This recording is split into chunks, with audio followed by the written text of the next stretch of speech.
taro lafiya, an zo sa lafiya. Duk abin da ake jin tsoro alhamdulillah Allah ya kaɗe shi.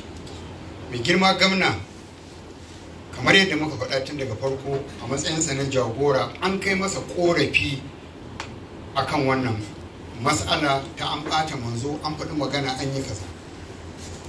Ga matakin da aka ɗauka, shi wanda ake zargi, wanda ake tuhuma, ya nemi a yi masa adalci, kuma gwamnati ta karɓa.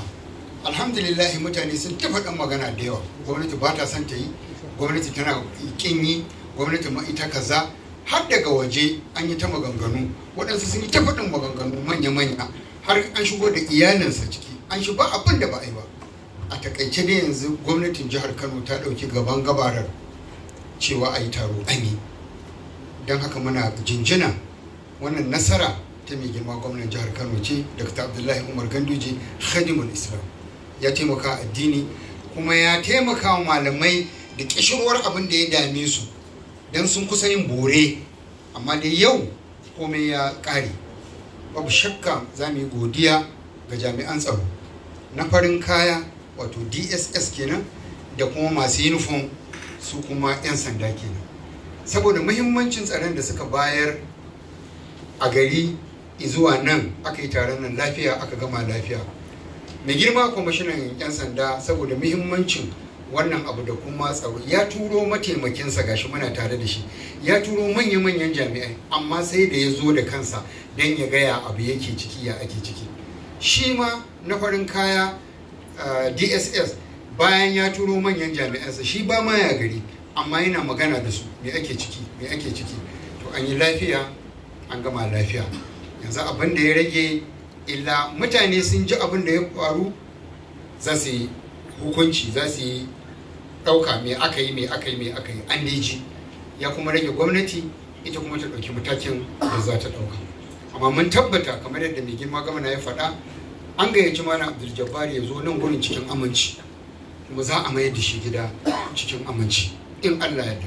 An gayyaci malaman nan cikin aminci, an ba ku mota kun taho, an ɗauko ku, za a mai da ku inda aka ɗauko ku cikin aminci. An gayyaci 'yan jaridu, su ma sun zo cikin aminci, za a koma cikin aminci. Muna fata Allah ya wannan taro albarka, Allah ya sa wannan abin da aka yi ya zama wato mabudi na toshe wata kafa ta fitina, musamman ga janibin jagora annabinmu sallallahu alaihi wasallam, wanda ya fi karfin a taba shi. A wannan ya nuna cewa annabi shine annabi, malamai ba za su haƙura ba, mutane ba za su haƙura ba, ko ne aka yi wa annabi ba za a haƙura ba. Muna kuma ba da shawara a gwamnatance, idan za a yi magana a yi daidai da hankalin mutane, mutanenka da kake magana da su, to ka yi magana daidai da hankalinsu. Kuma in abu ba zai amfanar ba, bai kamata a taho da shi ba. Da ɗan uwa Shak Malam Abdul Jabbar, a ɗan uwa ne, ana tare, ƙani ne, ya tafi matafiyar malaman da suka gabata. Tun daga farko ake ta Buharin nan, ake ta Buharin nan, ake ta, ko da distorted, ko da hadisai marasa kyau a ciki sun gani sun yi shiru tun daga zamaninsa har zuwa yanzu.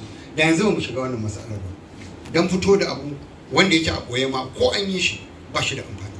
Muna fata ku malamai iya bakin rigingimu na addini suna da tsauri, rigingimun da suke tsakaninku na Qadiriyya, Tijjaniya, Izala, shi kansa Allah ya sa wannan taron da kuka yi, kuka haɗe kanku, ya zama wato wani mataki na a zauna lafiya.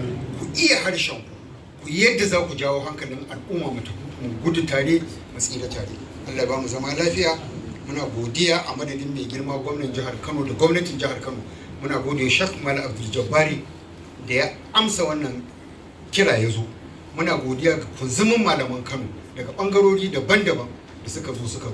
Godiya ta musamman ga shi profesa da ya bar aikinsa ya kamo hanya ya taho. Muna godiya ga jami'an tsaro da suka zo. Allah ya tabbatar mana da alheri. Assalamu alaikum.